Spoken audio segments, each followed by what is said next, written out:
Doctor, buenas noches. Buenas noches, Iván. ¿Quién ¿Cómo levantó está, la mano? doctor? ¿Puedes Sí, hacerme un favor de repetirme las preguntas, por favor? sí, Iván. La primera pregunta, diferencia entre el consumo experimental y el consumo social. ¿Cuál es la diferencia entre ambos? ¿Ya? ¿Cuál es la diferencia entre ambos? Por favor. La segunda es, ¿cuáles son los síntomas del TUS? Síntomas del TUS o adicción, ¿no? Adicción, dependencia, como le gusten llamarlo, ¿no? ¿Cuál es los síntomas, ¿no? Los síntomas. El tercero, Iván, es diferencia entre síndrome de abstinencia y craving.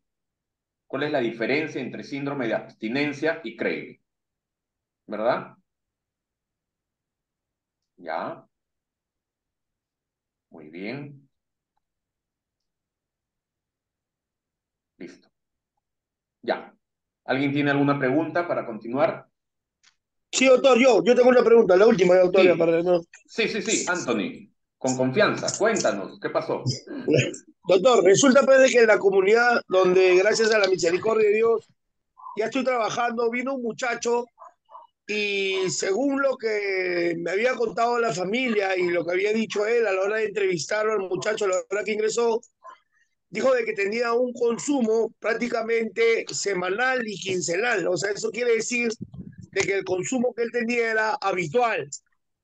Pero resulta de que en el transcurso de los días que yo lo he estado observando, ha tenido desgano motivacional, ya no vino como cuando recién llegó, motivado con su familia, ¿no? Y por último, pues pidió su alta voluntaria.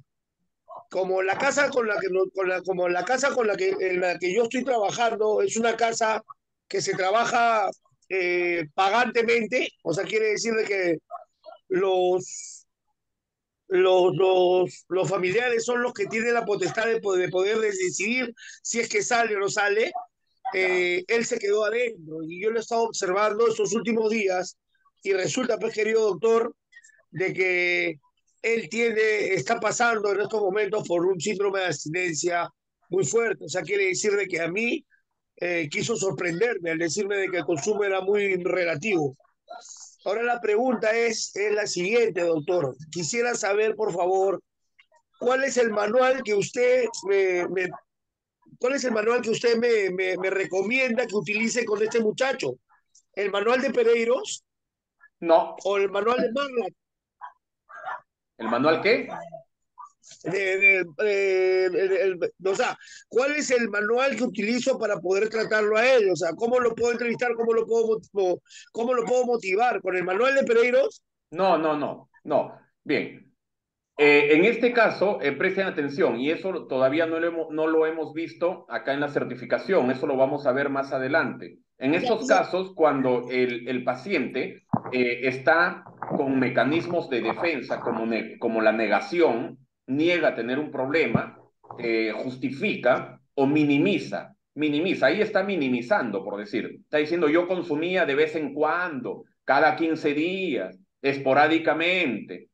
Entonces, cuando hay minimización es porque hay negación. Cuando hay negación o cuando hay alguno de los mecanismos de defensa, ¿cuál es el problema? El problema es de que la consejería, cuando un psicólogo, ya cuando el psiquiatra, cuando el consejero terapéutico certificado quiere dar consejería, no sirve.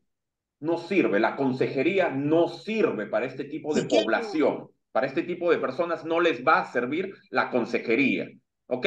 ¿Qué es lo que les va a servir? Lo que les va a servir es la entrevista motivacional. Por eso que yo siempre digo, ¿verdad? Siempre digo, a la persona, al paciente, el paciente que está en estadio de cambio motivacional precontemplativo o contemplativo, o mejor dicho, no hay conciencia de enfermedad, hay minimización, hay justificación, hay racionalización, hay un sinnúmero de mecanismos de defensa. Este paciente no perdamos el tiempo en abordarlo con consejería, no te va a funcionar. no te va a funcionar. Para romper la negación, que es lo que funciona en adicciones, la entrevista motivacional. ¿La hemos aprendido acá? No, todavía. Eso lo vamos a ver más adelante, ¿verdad? En lo que es el módulo de comunidad terapéutica, la entrevista motivacional. Tenemos que terminar lo que es comunidad terapéutica. No hemos terminado todavía comunidad terapéutica. Terminamos lo que es comunidad terapéutica y automáticamente nos enganchamos con la entrevista motivacional. Ahí vas a aprender, estimado Anthony, ahí vas a aprender a romper la negación, a romper la negación. Ahora, escúchame, para avanzar, escúchame. También la familia en adicciones, ya en este mundo de las adicciones, ya también la familia desarrolla los mismos mecanismos de defensa del adicto. Si el adicto niega, si el adicto manipula, se justifica, minimiza, racionaliza, polariza, etcétera, etcétera, lo mismo hace la familia. Es increíble, ¿verdad? Es increíble. Nosotros los clínicos, los directores de comunidades terapéuticas que tenemos años metidos en esto, siempre vemos, ¿verdad?, a la familia justificando el consumo del adicto, minimizando el consumo del adicto, ¿verdad? Racionalizando el consumo del adicto, polarizando el consumo del adicto, ¿no? Entonces, lo mismo hace la familia. Es por eso de que los entendidos en esto, que es lo que decimos, a la familia los 3 primeros meses no le hagas consejería. ¿Qué es lo que hay que hacerle a la familia? Hay que hacerle entrevista motivacional. Entrevista motivacional. Igual, entonces, que quede claro, Anthony, la entrevista motivacional es para el paciente y es también para la familia. Que quede claro. ¿Ok? Bien, última pregunta para avanzar. Gracias, doctor. Muchas gracias, doctor. Gracias. A ti. Otra pregunta. ¿Quedó claro todo? Bien, vamos con la siguiente pregunta. La siguiente pregunta, ¿dónde estaba? Ya, ¿cuál es la diferencia entre síndrome de abstinencia y craving? Ya, la otra es,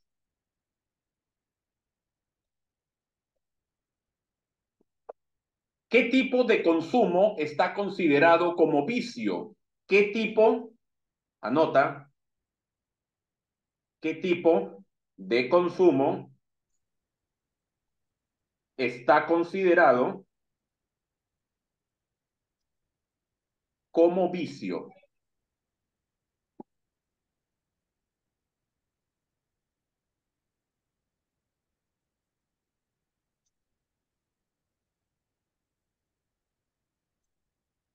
Está considerado como vicio. Un ratito, Catalina, ¿ya? ¿Qué tipo de consumo está considerado como vicio? Entonces, ustedes ya lo saben, vicio, lo puedo dejar, lo puedo detener y se acabó. En el vicio no hay sintomatologías, no hay síntomas, no hay síntomas, no hay síntomas clínicos, no hay síntomas. Y el vicio es el consumo social y el consumo habitual. Acá está bien claro, güey. Consumo social, el consumidor social está en vicio. Consumidor habitual está en vicio. ¿Ya? Porque se puede dejar. Acá se puede dejar de consumir, pero ya ingresa acá al TUS, ingresa a la adicción, ¿ya? Viene todos, ingresas y viene con todo el paquete. Viene con todos estos síntomas. Acá no hay síntomas. ¿Ok? Entonces, ¿qué tipo de consumo está considerado como vicio? El consumo social y el consumo habitual. Muy bien. Ahora, la siguiente pregunta. En adicciones,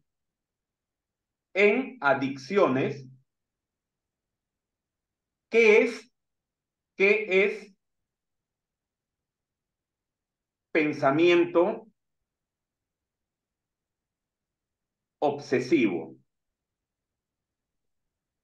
En adicciones, ¿qué es pensamiento obsesivo? Ya lo saben, ya saben lo que es obsesión, ustedes ya saben lo que es obsesión, tienen que ahí narrar, explicar qué es obsesión. Y ahí mismo de 3 ejemplos. De 3 ejemplos. Muy bien. Se acabó. Vamos con esto. Rápidamente.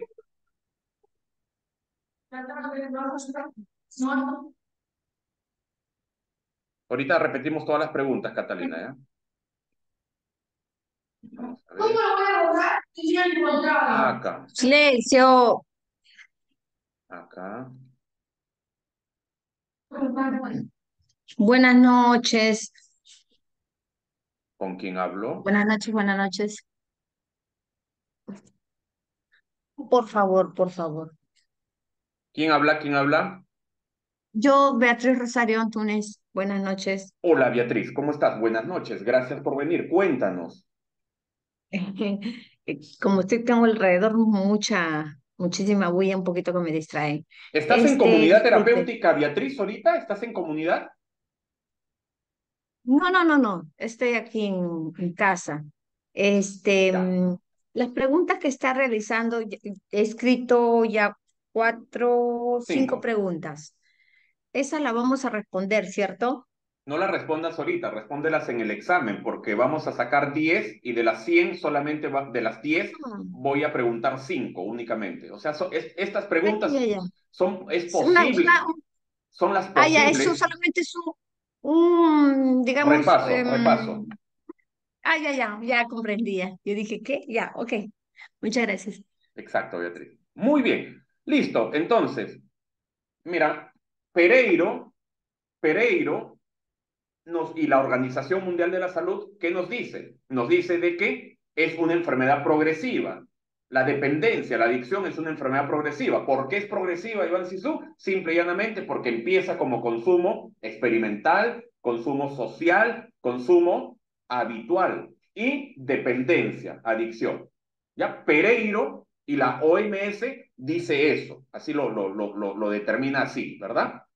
Pero los estudios del año 1991 de Waxton, ¿verdad? ¿Qué nos dice? Nos dice lo mismo, con la única diferencia de las terminologías, los términos, nada más.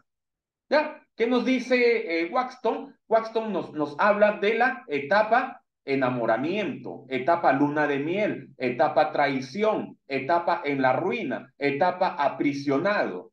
Él nos habla de esto, nos habla, ¿verdad? Anthony Román nos habla de enamoramiento, luna de miel, traición, en la ruina y aprisionado. ¿Qué es el enamoramiento? El enamoramiento vendría a ser consumo experimental. Ahí está. La luna de miel, ¿qué vendría a ser? El consumo social. Qué bonito. La traición, ¿qué vendría a ser? Habitualidad, consumo habitual. Y en la ruina, ¿qué vendría a ser? La primera parte, el ingreso a la adicción. El aprisionado, ¿qué vendría a ser? Es cuando ya la persona lo perdió todo. Está como loquito, ¿verdad? En la calle. ¿Ya? Está deteriorado, quebrado emocionalmente, psicológicamente, espiritualmente, físicamente, ya, aprisionado. ¿Ya? Entonces, ¿cuál es la siguiente pregunta, chicos? Anoten, porque ya en el examen todos me van a poner cámara y no van a estar abriendo cuadernos, nada. No vayan a plagiar. Anoten. ¿Cuáles son las etapas? ¿Cuáles son las etapas del consumo? ¿Cuáles son las etapas del consumo según Waxton? Según Waxton. ¿Ah? Entonces, ¿cuáles son las etapas? Enamoramiento, luna de miel, traición, en la ruina, aprisionado. Ahí está. ¿Me entendieron? Bien fácil, ¿eh? Sumamente. Doctor, disculpe que le interrumpa por último. En adicciones, ¿qué es pensamiento obsesivo? ¿Ya? ¿Qué es pensamiento obsesivo? El pensamiento obsesivo es cuando la persona tiene un pensamiento fijo sobre su droga preferida o sobre el juego, y ese pensamiento no lo puede sacar de su mente.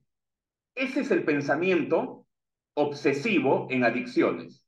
Billy, buenas noches. Gracias por venir, te escuchamos. Disculpe, fui a recoger mi lapicero. ¿Ya está dictando las preguntas del examen ahorita?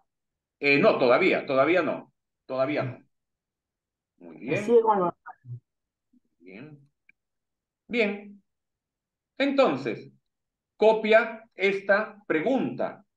Mira, copia esta pregunta. Hacer una historia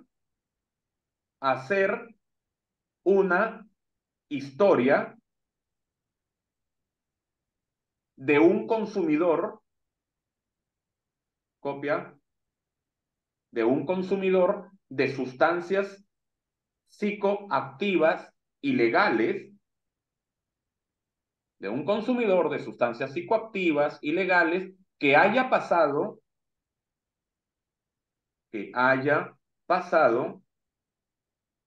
por las etapas de la adicción, por las etapas de la adicción de Arnold Waxton. De Arnold Waxton. Entonces también te puedo preguntar eso y que quede claro, o sea, por eso qué importante es hacer las tareas domiciliarias, porque si tú hiciste esta tarea domiciliaria, acá en el examen, si yo te pregunto esta pregunta, tú te vas a pasear, lo vas a hacer en menos de 5 minutos, porque ya lo has hecho en tarea domiciliaria. ¿Me dejo entender? Por eso que es importante las tareas domiciliarias. ¿Ya? Ya vamos entendiéndonos. Después no digan, ¿verdad? El profesor Río Frío es un exigente con las tareas domiciliarias. No es que sea exigente, sino que es importante hacer las tareas domiciliarias porque muchas tareas domiciliarias se va a considerar en el examen escrito virtual. ¿Ok? Muy bien, chicos. Vamos ahora. ¿Ya? Vamos con las conductas adictivas. Vamos a hacer un pequeño repaso. Rápido, rápido. Mira, rápido. Mira. Ahí está. Ahí está. Esas son las conductas adictivas. En adicciones, Roberto Enríquez, en adicciones, ahí tienes todas las conductas adictivas.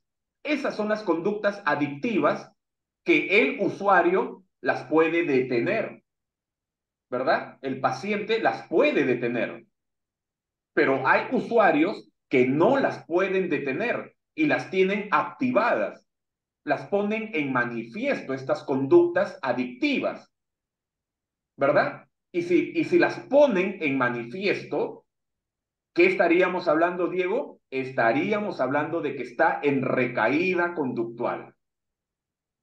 Que quede claro, Percy Vargas, que quede claro que una persona no se va a consumir o no se va a jugar, o mejor dicho, no va a recaer activamente de la noche a la mañana. No.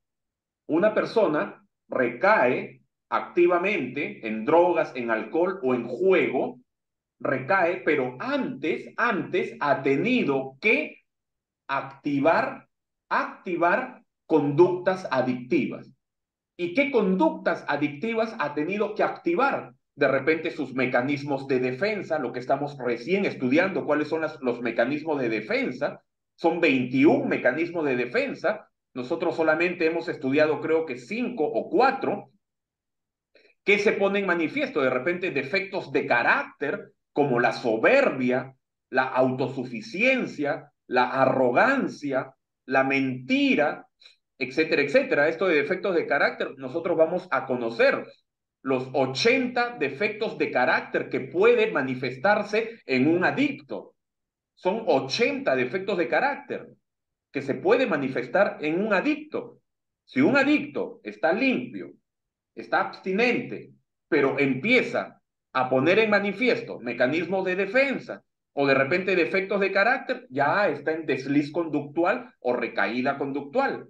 O de repente está en obsesión, obsesión por la sustancia, pensamiento fijo por la sustancia, ya está en recaída conductual. O de repente no está, que quede claro, de repente no está obsesionado por la sustancia, no está obsesionado por las drogas, por el alcohol, no hay pensamiento obsesivo por ello.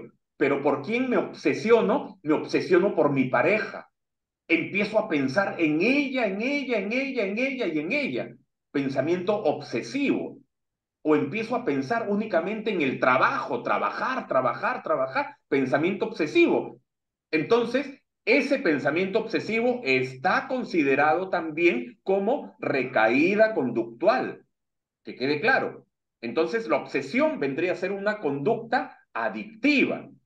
La compulsión, ¿verdad? La compulsión. En adicciones, ¿qué es lo que pasa muchas veces? Y creo que yo se los explicaba a ustedes, o la última vez se los expliqué a los directores de comunidades terapéuticas de Chile. Les expliqué de que los chicos, ¿verdad? Muchas veces dejan de consumir sustancias, dejan de drogarse, dejan de jugar, y ya no hay compulsión por la sustancia, porque ya no consumen, ¿verdad, Alejandro? Ya no consumen drogas, ya no consumen alcohol, no hay compulsión por eso, pero empiezan a compulsionar en el sexo.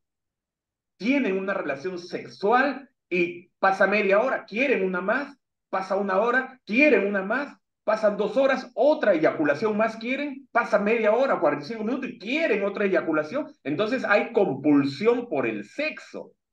Entonces, nosotros no pensemos, tú como psicólogo, tú como consejero terapéutico, no pienses únicamente que la compulsión es únicamente en compulsión por drogas, por alcohol, por el juego, sino también hay compulsión por otras conductas, compulsión por el trabajo, 12 horas trabajando, 15 horas, 18 horas trabajando, compulsión por el gimnasio. Tiene que hacer una rutina de 45 minutos nada más, pero el bendito señor paciente se queda 4 horas, 5 horas en el gimnasio, compulsión. Ahí está desarrollando una conducta adictiva. O sea, está en recaída conductual. Por esa compulsión se puede ir al consumo nuevamente de drogas o se puede ir nuevamente a jugar. Exposición a los EARS, exponerse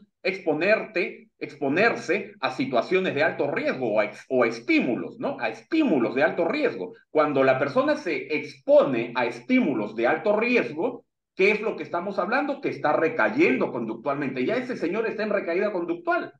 Esa chica, esa paciente está en recaída conductual. O sea, está a unos días, a unas horas de tocar la puerta y volver a consumir drogas, alcohol o irse a jugar. Impulsividad es otra conducta adictiva. La negación es otra conducta adictiva. La pérdida de control de las conductas, la pérdida de control conductual es otra conducta adictiva. ¿Ok? Entonces, siguiente pregunta que te puedo preguntar en el tercer bloque. 8. Diga. Doctor, disculpe antes que continúe. ¿Cuál es la pregunta acerca de obsesión? ¿Cuáles son? La última pregunta, doctor. Ya. La última pregunta, la 7, Anthony, es hacer Ya. una historia. Tienes que hacer una historia bonita, ¿ya? Una historia bonita, ¿ya? Igual como has hecho en tu tarea, una historia de un consumidor de sustancias psicoactivas ilegales, de repente pasta básica de cocaína, ¿no? Que haya pasado por las etapas de la adicción de Arnold Waxton, ¿verdad? De Arnold Waxton. Tienes que hacer una historia, érase una vez, la historia Un de... enamoramiento. ¿Cómo? Un enamoramiento que pasa por una luna de miel y después pasa por la traición. Exacto, ya. Como te digo, si hiciste la tarea, con esa pregunta te vas a pasear. Te vas a pasear. Amén. ¿Ya? Gracias, doctor. Listo. Muy bien. Entonces, la siguiente pregunta, ¿cuál sería? La siguiente pregunta, diga usted las conductas adictivas, diga usted las conductas adictivas, diga usted las conductas adictivas que las consideramos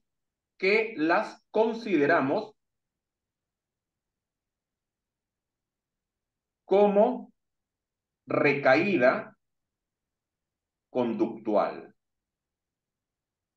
Qué bonito. Te lo repito nuevamente. Diga usted las conductas adictivas que las consideramos como recaída conductual. Entonces, ¿qué responderías? ¿Qué respondería Iván Cizú, Roberto Dávila, Rómulo Lecaro, Alejandro González? ¿Qué van a responder? Mecanismo de defensa, defectos de carácter, obsesión, compulsión, exposición a EARS, impulsividad, negación, pérdida de control de la conducta. Eso tendrían que responder. ¿Ya? Recontra fácil. Muy bien. Siguiente pregunta.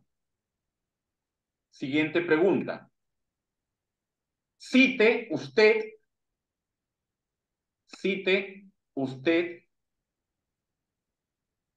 un ejemplo, cite usted un ejemplo vivencial de la conducta adictiva, de exposición a EARS. ¿Qué significa EARS, chicos?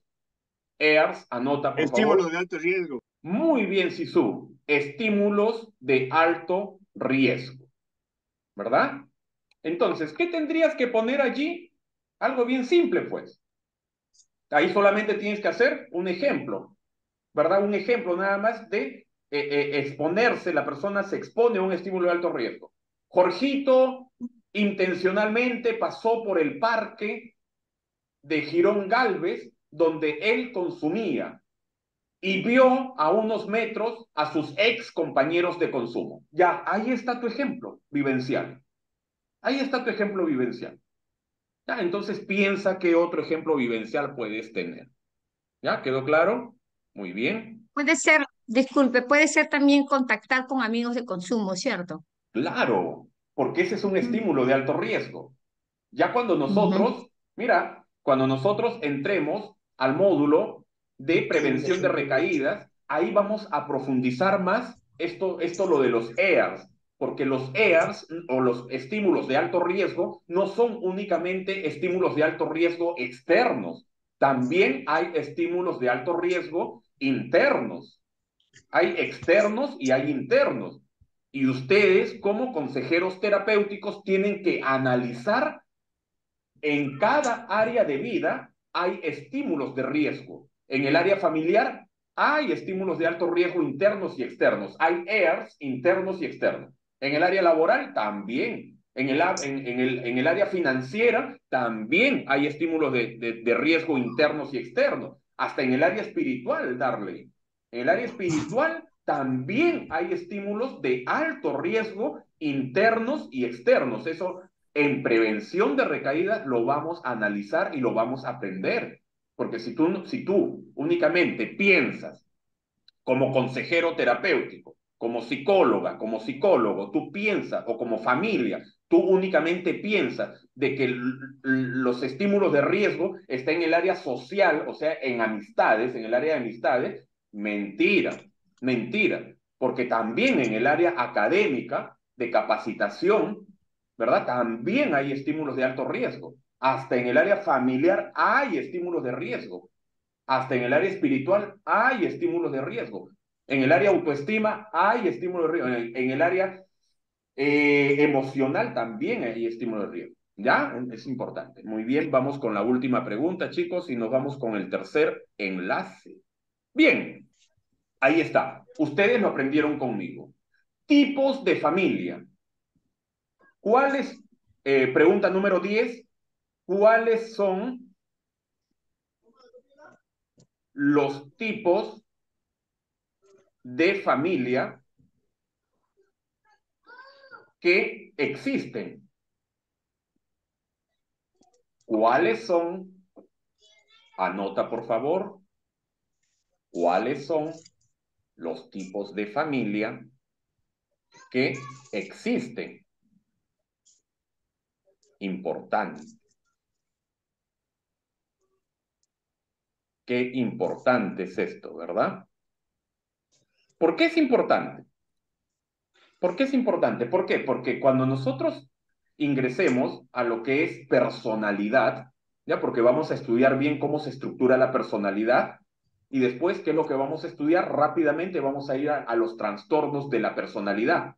Porque, te lo repito nuevamente, tú como psicólogo, como psicóloga que trabajas en adicción, como consejero terapéutico en adicciones, ¿verdad? Tienes que saber, tienes que darte cuenta cómo vas a abordar al paciente de manera individual. Una cosa es abordar, darle consejería a un paciente que es únicamente TUS, es adicto. Y es muy diferente darle, ¿verdad?, una consejería, tratamiento psicoterapéutico individual, ¿verdad? Darle terapia individual a un paciente de que tiene TUS y tiene a la vez trastorno de la personalidad antisocial. Ahí hay una comorbilidad. Entonces, el tratamiento, el abordaje, mejor dicho, el abordaje tiene que ser totalmente diferente en adicciones. ¿Ya? Entonces eso lo vamos a aprender, pero también tenemos que aprender cómo se va armando la personalidad del ser humano y cómo se armó la personalidad del adicto, del ludópata, cómo se fue armando la personalidad del alcohólico. ¿Ya? Y esto es importante. ¿En cuál de estos tres tipos de familia se crió, nació, hizo su niñez e hizo su adolescencia el paciente? En la dentro de una familia nuclear, ¿no? ¿Y qué es la familia nuclear? Cuando hay papá y mamá, o de repente dentro de la familia monoparental, donde hay solamente papá o hubo solamente mamá, ¿ya? O dentro de la familia homoparental. ¿Ya? Bien, ahí están los tres tipos de familia y ustedes lo aprendieron. La familia nuclear es aquella que está formada por la madre, el padre, los hijos. Este es el modelo tradicional, ¿no? La familia monoparental es la formada por una única persona y los hijos a su cargo, siempre que sea la única sustentadora de la familia y no conviva con su cónyuge ni con otra persona. Importante. Y la familia homoparental, que es aquella donde una pareja de dos hombres o dos mujeres se convierten en progenitores, formadores de un niño o una niña. ¿No? Las parejas homoparentales pueden ser padres o madres a través de la adopción, ¿verdad? Etcétera, etcétera. Bien, entonces, esos tres Doctor, tipos, disculpe, claro, ¿quién habló por ahí? yo una pregunta. Con respecto, por ejemplo, a estos modelos de familia que se presentan, claro, no entramos en la familia nuclear, la familia monoparental y, bueno, la que denomina la familia homoparental, pero, por ejemplo, en el caso de una familia en el cual el padre sale de casa, ¿no? Y, bueno, la mujer consigue una pareja, ¿no? Otra pareja, pues no se podríamos hablar específicamente de una familia nuclear, sino de repente quizá, bueno, nosotros lo llamamos, por ejemplo, en un caso de iglesia, una familia disfuncional, por Disfuncional. ejemplo, Exacto. ¿no? Que entraría también en toda esta categorización. Sí, está considerado como una familia, está considerado como una familia nuclear disfuncional. ¿Ya? Ya, Disfuncional. gracias, doctor. ¿Sí? Muy bien, Gracias. chicos. Otra pregunta. Ya ahí tenemos nuestras 10 preguntitas. ¿Ya? Ahora. Acá nosotros hemos aprendido estilos educativos también. ¿Ya? ¿Cuáles son los estilos educativos? O sea, es cuando la persona se reinserta a la sociedad y empieza a criar, ¿verdad? Empieza a criar, pero empieza a criar de este modo, bajo estas modalidades. Y estas modalidades de crianza está considerado en adicciones para el chico o la chica que se reinsertó a la sociedad, está considerado como conducta adictiva también. Padres perfeccionistas, rígidos, ¿verdad? El otro, padres despreocupados o permisivos. El otro, padres inestables, cambiantes. Y los padres chantajistas, manipuladores, culpabilizadores, ¿verdad? Y los padres sobreprotectores. Muy bien, entonces, anoten por favor. Siguiente pregunta, 11. Diga usted tipos de crianza, anota, tipos de crianza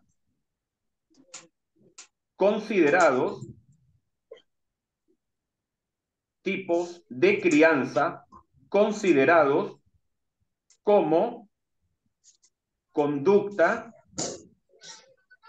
adictiva. Considerado como conductas adictivas. ¿Ya? 1 viene a ser padre perfeccionista, rígido u obsesivo. Anótalo, por favor. Padres perfeccionistas, rígidos, obsesivos. 2. Rápidamente. 2. Padres despreocupados o permisivos. Padres despreocupados y permisivos. Vamos con el 3. Padres cambiantes, inestables. Anota, por favor. Padres cambiantes, inestables. 4. Padres chantajistas, manipuladores, culpabilizadores. Anota. Y 5. Padres sobreprotectores. Entonces, ya sabemos, para irnos ya al tercer y último enlace para dar nuestro examen, ¿verdad? Ya sabemos, si un paciente tuyo que se reinsertó a la sociedad, un paciente que se reinsertó a la sociedad y está practicando este tipo de crianza, ¿qué quiere decir? De que este paciente está en recaída conductual. ¿Por qué? Porque esto en adicciones, estos estilos de crianza de parte de un adicto reinsertado es considerado como conductas adictivas. Una conducta adictiva. ¿Ya? Listo. Bien, vamos con el tercer y último enlace y vamos con la pregunta de Roberto Enrique. ¿Ok? Roberto, tu pregunta, tu comentario después del tercer enlace. Tercer enlace, chicos, por favor, y nos vamos con el examen. ¿Ok? Tercer enlace, por favor.